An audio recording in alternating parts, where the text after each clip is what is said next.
시청자 여러분 안녕하십니까? K피플 이영현입니다. 미국에서 기업을 운영하는 한인들이 가장 어려워하는 부분 가운데 하나가 바로 노동 관련 법률입니다. 미국의 노동법은 수시로 바뀌기 때문에 매번 잘 확인해야 하지만 현실은 그렇지 못해 소송이 발생하는 경우가 있습니다. 오늘은 노동법 전문가를 모셨습니다. 박수영 변호사입니다. 변호사님 안녕하세요. 안녕하세요. 네. 먼저 시청자 여러분들, 아시는 분들은 아마 아실 테지만 좀 그래도 가볍게 좀 소개 좀 부탁드릴게요. 네, 저는 노동법 전문 로펌 피셔 필립스라는 곳에 있는 박수영 변호사고요. 네. 저희는 한 노동법만 하는 변호사들이 500명 정도 있는 엄청 큰. 예, 미국에서 가장 큰 로펌 중에 하나인 곳이에요. 예. 주로 이제 기업 쪽 자문을 많이 해주시는 걸로. 네. 예. 큰 기업도 있지만 작은 기업도 있고 네. 뭐 직원이 한 분만 있어도 사실 노동법 이슈라는 게 생길 수도 있기 때문에 네. 저희는 고용주 측만 대변하는 로펌입니다. 네. 자, 고용주 측만 대변한다라고 생각하면은 사실 이제 고용주 편 아니냐라고 생각할 수도 있겠는데 네. 달리 얘기하면 그 법을 잘 지키기 위해서 말하자면 자문이 필요하다 이렇게 또 생각해 볼 수 있잖아요. 네, 저희가 소송 쪽도 해서 고용주를 대변하기도 하지만은 많은 경우에 고용주가 이제 법을 잘 모르시거나 네. 아니면 어떻게 적용이 되는지 네. 아시는 거를 도와드리는 자문 역할도 많이 네. 하고 있어요.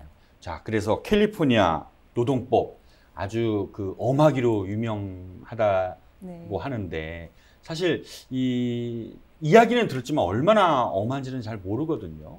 어떠세요? 네, 사실 엄하다고 하시면은 그 기준은 아마 고용주에게 좀 그쵸, 많이 예. 적용이 되는 부분인 것 같아요.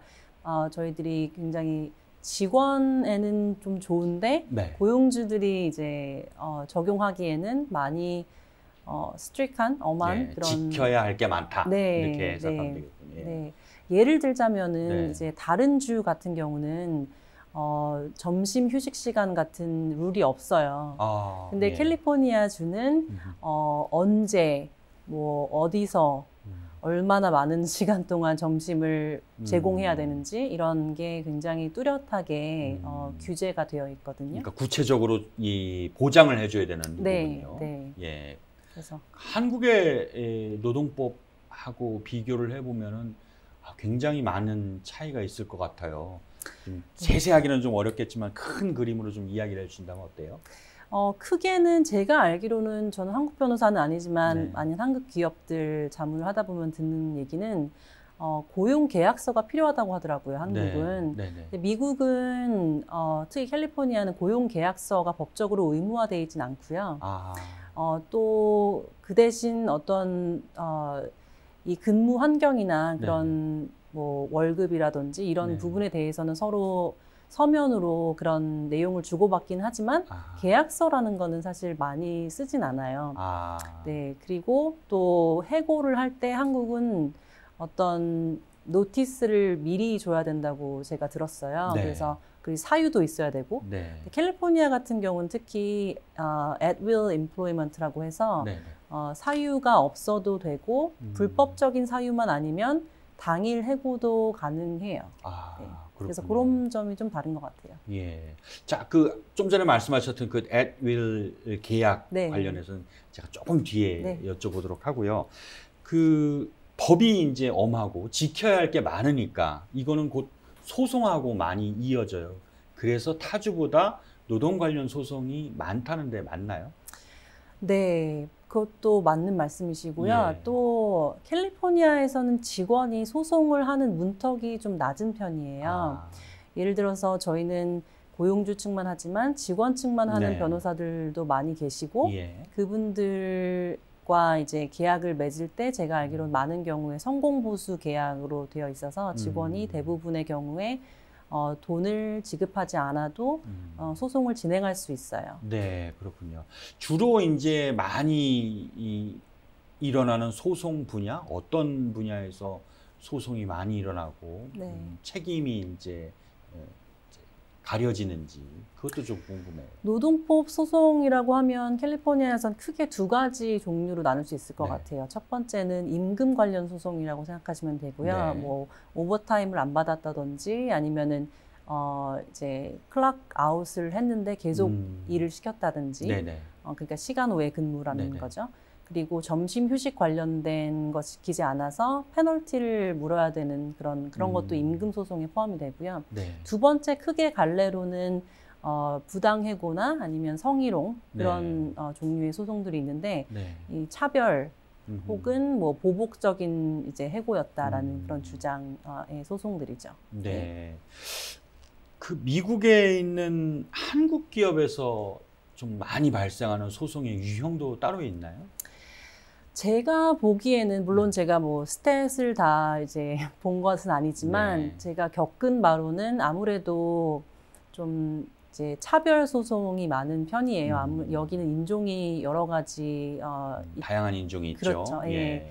계시고 또 언어적인 면에서 네. 한국에서 주재원으로 오신 분들이 이제 한국어를 잘하는 직원을 선호하시다 보니까 네. 물론 그렇다고 한국어만 하는 직원, 그러니까 영어권 직원들도 이제 채용을 하게 되잖아요. 네네. 근데 그럴 때 커뮤니케이션이 어렵기 때문에 아무래도 네. 영어권 직원들에게 좀 더 직접적인 이야기를 해서 그것이 이제 직원들한테 문제가 되게 인식이 되는 그렇죠. 네, 이제 문화가 다르기 때문에 사실은 네. 그런 면에서 좀 잘못 전달이 될 수도 있고 아니면 그 영어권 직원한테는 좀 중요한 일을 맡기지 않는 경우도 있고 좀 그런 경우 때문에 차별 소송이 좀 많은 편이고요. 아, 예. 네. 그렇군요. 그러면 기업들이 이제 어떤 부분에서 좀 소홀하다, 바꿔 말하면은 어떤 부분을 좀 더 신경을 써야 된다라고 얘기할 수 있을까요? 네, 계속 차별 소송 같은 부분에 대해서 좀 말씀을 몇 번 드리게 되는데, 네. 그 차별 소송이 계속 늘어나는 추세인가 봐요. 네, 이제 왜냐하면 차별을 하지 말아야 되는 그 특정 캐터고리가 있어요. 네네. 아까 말씀드린 인종도 있을 수 있고, 나이도 있을 수 있고, 뭐 결혼 여부라든지 병력 네. 이런 캐터고리가 한 13개, 14개 정도가 있는데, 예, 그게 점점 늘어나고 있어요. 그 캐터고리 추세가. 네. 그래서 매년 어느 정도 업데이트를 해주셔야 되고, 예를 들어서 최근에 나온 케이스는 섹슈얼 오리엔테이션이라고 해서 뭐 게이라든지 뭐 레즈비언 이런 분들을 성적 취향으로 때문에 어떤 인사 결정을 하면 안 된다라는 게 이제 골자가 됐는데 그런 카테고리가 계속 업데이트 되는 것을 이제 유의를 하셔야 되고 또 아까 장애 그 병력이라든지 장애라든지 이런 부분이 이제 한국 문화에서는 무슨 휠체어 타고 다니든지 아니면 눈이 안 보이든지 이런 어떤 신체적인 장애뿐만 아니라 이제 보이지 않는 그런 우울증이라든지 아니면 불안장애라든지 심리적인 문제까지도 그런 것까지 이제 장애라는 카테고리에 들어가게 이제 굉장히 좀 넓게 포괄적인 의미가 있어요. 미국에서는 그렇군요. 네. 근데 저희가 이제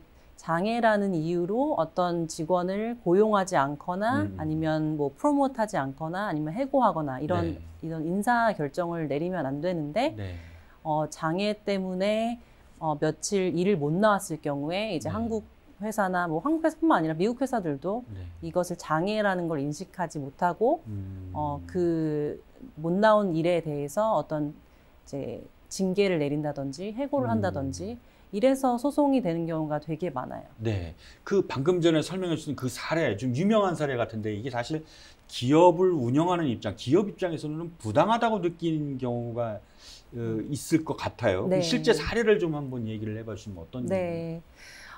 실제 사례는 뭐 굉장히 많은데 아마 한 지난달에 굉장히 한국 외신에서도 한국에서도 또 화제가 됐던 케이스 중에 하나가 직원 생일 파티를 회사 내에서 열어줬다가 되려 소송을 당해서 45만 불이나 이제 배상금을 해야 되는 케이스가 직원을 있었어요. 위해서 생일 파티를 냈는데 그 직원으로부터 소송을 당해서 45만 불을 배상했다 이런 얘기죠. 네. 왜 그런 거예요?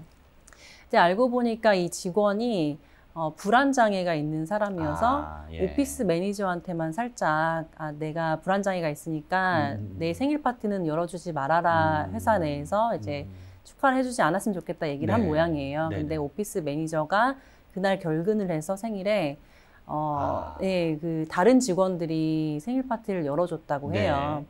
근데 그래서 그 직원이 거기서 공황장 발작이 온 거예요. 패닉 어택이 와서 차에 숨어 있었대요. 근데 제가 봤을 때는 거기까지만 하더라도 사실 문제는 크게 있진 않아요. 왜냐면은 직원들이 일부러 그 사람을 뭐 아프게 알고 한 게 아니니까.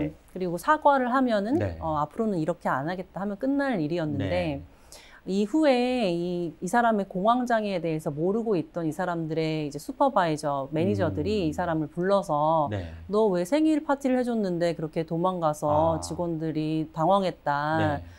뭐 그런 반응을 하면 안 되지 않냐 이렇게 해버린 거예요. 그래서 그 직원이 거기서 또 공황 발작이 와서 그걸 이제 이겨내기 위해서 이제 주먹을 쥐고 막 참고 있었대요. 근데 저도 몰랐는데 이 주먹을 쥐는 게 공황장애 있는 사람들한테 이제 긴장 완화를 하는 방법 중에 하나라고 해요. 근데 그걸 보고 또 슈퍼바이저들이 주먹 쥐고 우리를 때리려고 하는 것 같다는 게 그 느낌을 받으셔서 3일 후에 그 사람을 해고했다고 해요. 폭력성으로 해서. 그래서 이게 굉장히 이슈가 됐었죠. 근데 이런 상황을 사실 좀 특수한 사례긴 하지만 좀 예방할 수 있는 측면도 있지 않을까요? 어떻게 하면은 좀 이런 것들을 좀 예방할 수 있을까요? 제가 봤을 땐 이 케이스에서 배울 수 있는 점은 두 가지인 것 같아요. 첫 번째는 그 직원이 오피스 매니저에게 이제 커뮤니케이션을 했잖아요. 공황장애에 대해서. 그러면 그 오피스 매니저는 다른 매니저나 슈퍼바이저 혹은 CEO 분한테 더 상급자한테 이제 그거를 말씀을 했어야 돼요. 그래서 일단 커뮤니케이션이 굉장히 중요하고요. 그리고 그거를 알았을 때는 그거를 편의를 제공해주는 어떤 어커모데이션이라고 하는데 그런 방법들을 생각을 했어야 돼요. 근데 다 단순하게 이 사람은 요청을 했던 게 생일 파티를 해주지 마라라고 했던 거니까 오피스 매니저가 좀 더 신경을 써서 다른 사람들에게 이제 병력은 알리지 않되 이제 행동을 그렇게 하지 말 것을 얘기를 했어야죠. 두 번째는 이 불안 장애라는 것이 장애로서 직장에서는 장애로서 이제 인정을 안 해줬었던 것 같아요. 근데 이 케이스는 켄터키여서 뭐 켄터키 법에 대해서는 제가 잘 모르지만 캘리포니아에서는 이건 분명히 장애에 포함되는 그런 컨디션이거든요. 그렇기 때문에 장애가 될 수 있는지 아닌지 이거를 본인이 오피스 매니저나 매니저가 판단하는 게 아니라 이제 법적인 조언이 필요하다는 거죠. 그렇군요. 그래서 법을 잘 알아야 되는데 참 어려워요. 근데 팬데믹 사태를 겪으면서 이제 재택근무도 많이 늘고 그랬는데 오히려 소송이 늘었다는 얘기를 들었어요. 이거 어떻게 된 거예요?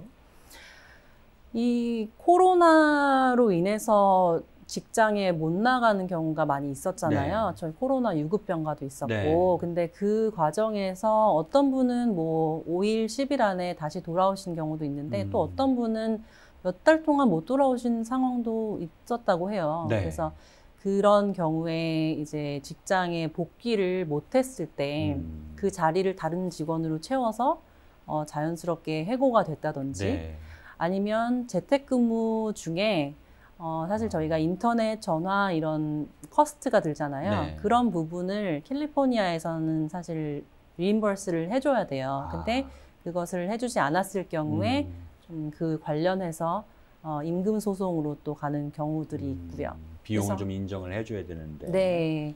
그래서 여러 가지 새로운 어떤 이슈들이 생겼기 때문에 또 그에 따른 새로운 종류의 소송들도 많이 생긴 것 같아요. 이렇게 지금 이제 비대면 근무, 재택근무도 많아지고 사실 보면 채용 절차부터 신경 써야 될 게 더 많아질 것 같아요. 어떤 점에 좀 생각을 좀 두고 있어야 되는지. 그 너무 좋은 질문 주셨는데요. 채용 절차부터 중요한 부분이 job description, 그러니까 이 사람이 하는 일, 네. 어떤 것을 우리가 중점적으로 보는가. 채용을 하기 전부터 이 포지션에 대해서 하는 일과 뭐 필요한 퀄리피케이션 같은 거를 잘 생각을 하셔서 네. 문서화 시키시면은 굉장히 도움이 돼요. 근데 사실 미국의 채용 과정에서는 이렇게 뭐 쓴다고 근로계약서 같은 걸 쓰지 않는다고 했는데 지금 문서화를 또 말씀을 하시니까 네. 제가 좀 헷갈리는 것 같은데. 네, 제가 말씀드린 거는 네. 이 채용 공고를 하실 때 네. 먼저 어떤 일을 하게 될지 그리고 어떤 캔디데이트를 우리가 요구를 하는지 네, 지원자들한테 요구사항 같은 거를 굉장히 최대한 자세히 쓰시는 게 좋고요. 예. 그리고 채용이 된 후에도 그것을 가지고 이 사람의 어떤 퍼포먼스 이발루에이션이라든지 그러니까는 일을 잘 하는지 못 하는지는 평가는 그 하는 일대로 이제 평가가 가능하거든요. 네. 그리고 또 아까 말씀드린 대로 그 장애나 이런 일이 있을 때 이 사람의 하는 일이 뭔지 아니면 장애 때문에 무엇을 못하게 되는지를 저희가 또 판단을 하게 돼 있어요. 그렇기 때문에 그 모든 과정에 있어서 처음부터 잘 짜여진 잡 디스크립션이 굉장히 많이 나중에 도움이 되신다는 거죠. 예. 사실 캘리포니아주 같은 경우는 2018년부터인 걸로 알고 있는데 과거에 있던 직장의 급여를 물어볼 수 없게 돼 있다고 하더라고요. 그러니까 그게 이제 임금 책정에서의 굉장한 중요한 기준이었는데 사실 임금 문제도 많이 발생하는 분쟁 가운데 하나잖아요. 맞아요. 어떻게 봐야지 될까요? 어떻게 임금을 책정해야지 사실 좋을지. 네. 그래서 저희도 많은 이제 질문을 주세요. 한국 기업들이나 뭐 저희 클라이언트 분들이 이러이러한 포지션이 있고 경력을 이런 걸 원하는데 얼마 정도 대략 하는지. 그래서 그런 따로 정보를 제공하는 회사도 따로 있고요. 저희 같은 경우는 그냥 저희가 가지고 있는 데이터를 보고 좀 이런 경력에 이런 포지션은 이 정도 되는 것 같다라고 이제 대략적인 말씀을 드릴 수 있는 거죠. 네. 그래서 그 임금 같은 거 책정하실 때는 이 경력과 하는 일 그런 것을 이제 중점적으로 생각하시고 또 구글이나 뭐 여러 가지 웨브사이트에 보면 요즘에는 이제 임금을 올려놓은 데가 많이 있어요. 그래서 그런 좀 회사 차원의 리서치가 많이 필요한 부분인 것 같아요. 네. 근데 최근 들어서 이제 최저임금이 점점 올라가고 있어요. 네. 지금 캘리포니아만 해도 $15로 나오고 있는데 이제 과거에는 최저임금이 낮아서 과거에 취직된 사람들, 근데 요즘 취직된 사람들 보면은 최저임금이 올라서 오히려 과거 경력자들이랑 임금 비슷해진다는 그런 사례가 있어요. 그래서 이제 이전 근로자들 같은 경우는 좀 회사 측에 항의도 하고 그런다는데 이런 경우는 어떻게 판단을 해야 돼요?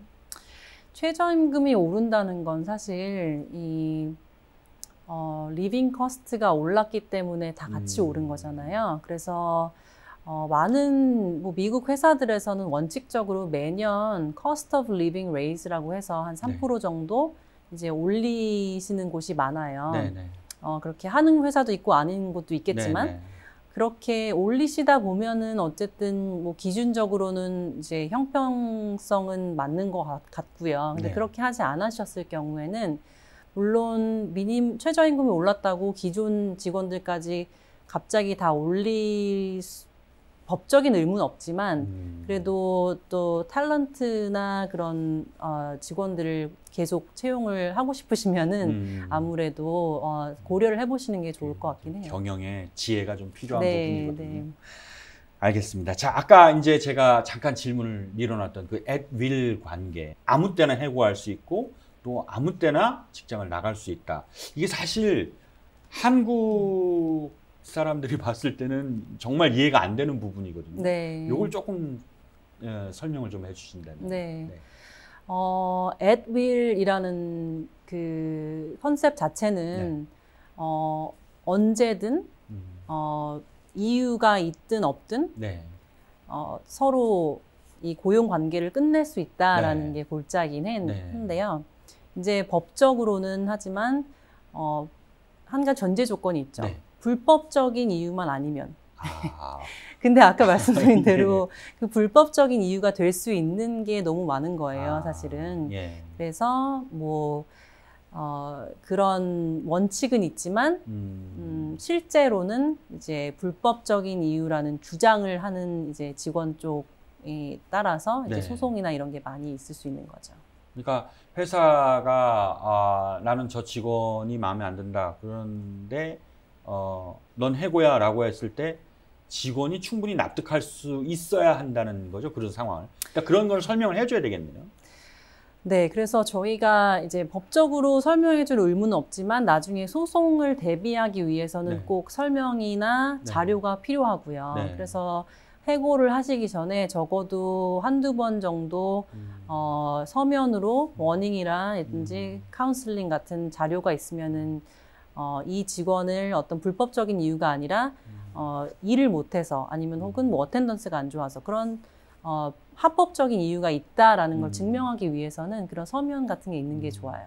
자, 반대로 이제 나는 이제 이 회사가 마음에 안 들어요. 그래가지고 나가는데 그냥 자유롭게 그냥 사표를 던지고 나가면은 되는 건지 아니면은 나갔을 때 혹시나 또 불이익을 당할 수도 있는 경우가 있는 건지. 네, 법적으로는 직원을 뭐 2주 노티스를 주거나 뭐 이렇게 잡아둘 수가 없어요. 네, 그래서 많은 경우에 이제 직원 핸드북이나 네네. 처음에 뭐 오퍼 레터 같은 거 보면은 직원이 스스로 나갈 때는 우리에게 뭐 2주의 노티스를 준다, 뭐 한 달의 네. 노티스를 준다라는 걸 써 있기 마련인데 사실 그게 법적으로 조금 그렇게 require 할 수 있는 부분은 아니고 저희가 고용주는 그냥 그렇게 해달라고 이제 부탁을 하는 그런 네, 포지션이긴 하죠. 그래서 나가실 때는 그날 원칙적으로 그날 나가도 좋긴 해요. 문제는 없는데 아무래도 인더스트리가 좁은 곳에서는 예, 전 고용주와의 관계를 좀 좋게 하고 나가는 게 좋죠. 네, 그런 얘기가 있군요. 사실 우리가 이제 영화에서 주로 보는데 어느 날 뭐 이제 출입증이 안 돼요. 봤더니 내가 해고당한 거고. 네. 어느 날 봤더니 아침에 가보니까 내 자리에 박스 하나가 놓여 있어가지고 다 싸가지고 가라 그런 의미인데 사실 이런 해고하는 모습이 우리로서는 굉장히 자연스럽게 받아들여지는 않거든요. 네. 왜 이런 것들이 생겨났고 왜 이렇게 보여지는지 실제로 이게 무슨 어떤 배경이 있는 건가요? 일단 해고 통보를 할 때는 많은 경우에 당일 통보를 하는 게 많이 그렇게 하는 편이에요. 미국 회사들은. 예. 이유는 저희가 예를 들어서 2주나 한 달의 노티스를 직원한테 주었다 하면 그 사이에 직원이 무슨 일을 할지 컨트롤할 수가 없기 때문에 예를 들어서 그 사이에 직원이 갑자기 병가를 요청했다. 그러면 이제 또 아니면 거기 어떤 컴플레인을 했다.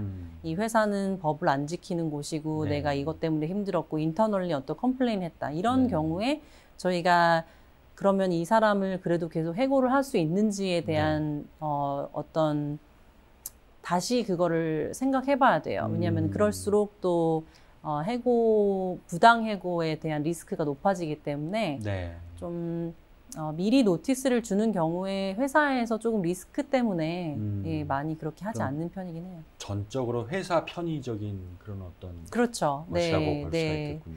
근데 제가 누누이 말씀을 저희 클라이언트한테 드리는 거는 잘 해고하는 게 중요한데 잘 해고한다라는 것에는 항상 갑작스러운 해고가 아니어야 된다는 말씀을 드려요. 그래서 이 직원이 해고를 당하기 전에 충분히 성과나 이런 부분에 대해서 좀 모자라는 부분, 또 이제 합법적인 어떤 그런 해고 사유들이라든지 이런 거를 언지를 해줘야 되고 또 임프루브 할 수 있는 그런 시간과 기회를 제공을 하고 충분히 그런 후에 이제 해고를 그래도 하게 된 경우에는 조금 그 서프라이즈가 별로 없잖아요. 그렇죠. 그래서 그런 과정이 중요하다는 거죠.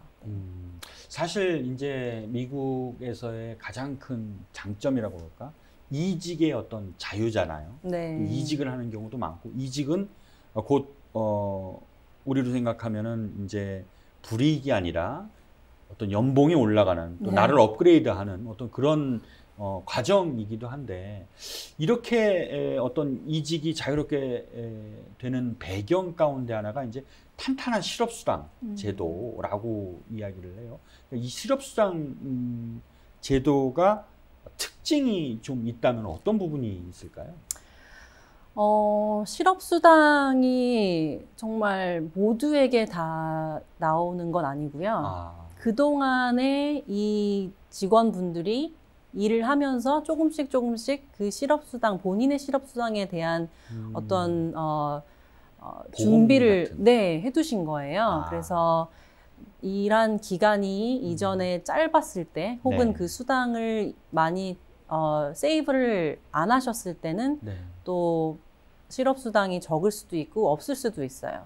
그래서 이건 사실 뭐 나라에서 주는 것도 뭐 맞는 얘기긴 하지만 직원들이 일을 하시면서 이제 보험에 컨트리뷰션을 계속 해오셨던 거죠. 그거를 이제 보상을 받는 그런 구조거든요. 네. 그렇군요. 자, 그 회사와 이제 고용 관계를 종료할 때 그 금전으로 보상을 하는 경우도 있다고 들었거든요. 이런 제도가 아마 미국에만 있는 건지, 이런 것들이 만들어진 어떤 배경도 사실 좀 궁금하거든요. 한국은 퇴직금이라는 제도가 있는 걸로 알고 있는데, 퇴사를 할 때 어느 정도 퇴직금을 줘야 되잖아요. 미국은 그런 게 전혀 없어요. 그래서 이제 퇴직금을 줘야 될 의무도 없고, 뭐 많이 안 주는 회사들도 많은데, 주시기로 결정을 했을 경우에는 저희들이 이제 회사를 상대로 고용 관련 일에 있어서 소송하지 않겠다라는 어떤 릴리스라고 하죠. 그런 동의서에 사인을 하고 퇴직금을 주시도록 이렇게 많이 조언을 드리고 있어요. 그런 서류를 사인을 하면은 그동안에 있었던 모든 회사에 관련된 아까 말씀드린 임금 관련이라든지 부당해고라든지 이런 소송을 이제 안 하겠다라고 이제 약속을 해주시는 거거든요. 그런 계약 관계는 법원에서도 충분히 인포스가 가능하고요. 이런 거는 정말 기본으로 좀 지키셔야 되는 건데, 근데 잘 못 지키는 어떤 그런 측면이나 분야가 있을까요? 어떤 직원이 5명 이상만 돼도 차별이나 뭐 부당해고라든지 성희롱이라든지 이런 거에 대한 트레이닝을 받으셔야 되는 법이 생겼거든요. 그러다 보니까 많이들 이제 인지는 하시는데, 그래도 저희가 이제 회식이나 아니면은 이제 회사가 아닌 밖에서 말씀하시는 부분들에 있어서 조금 경솔한 언행들이 나중에 이제 저희한테 돌아오는 경우가 있죠. 고용주 분들한테. 그 자리에는 다 같이 웃고 떠들었지만 나중에 이제 문제가 있거나 문제를 삼을 수 있는 발언들이 있어요. 근데 제가 한국 문화에서 보면은 별거 아닌 얘기들이 미국 노동법, 특히 캘리포니아 법으로 봤을 때 문제 소지가 있는 부분들이 있기는 해요. 예를 들어서 뭐 여성 차별적인 발언을 하신다든지, 뭐 아니면 나이 차별적인 발언을 하신다든지, 조크였는데 뭐 이런 게 좀 이게 결국 보면은 차별적인 발언인 경우들이 많이 있고, 또 그런 부분 좀 조심을 하셔야 되는 것 같아요. 물론 한 번 그런 얘기를 했다고 소송거리가 되는 건 아닌데요. 그게 여러 번이 누적된 경우. 그렇죠. 누적된 경우, 또 그분이 그런 뭐 나이가 많거나 아니면은 여성이거나 뭐 그런 분을 어떤 차별적인 인사 조치를 하셨을 때 이제 같이 문제가 되게 되는 경우죠. 그래서 회사 밖에 계실 때도 좀 언행이나 그런 농담을 좀 조심을 하시는 게 좋을 것 같다. 자, 마지막 질문입니다. 앞으로 이제 노동관계법, 노동법 관련은 이제 계속 시간이 바뀌면은 어떻게 진행이 될까요? 앞으로 어떤 부분이 좀 달라지고 강화되는 부분이 좀 더 있을까요? 크게는 제가 봤을 땐 앞으로 뭐 10년, 20년 후에는 제 잡이 없어질 수도 있을 것 같아요.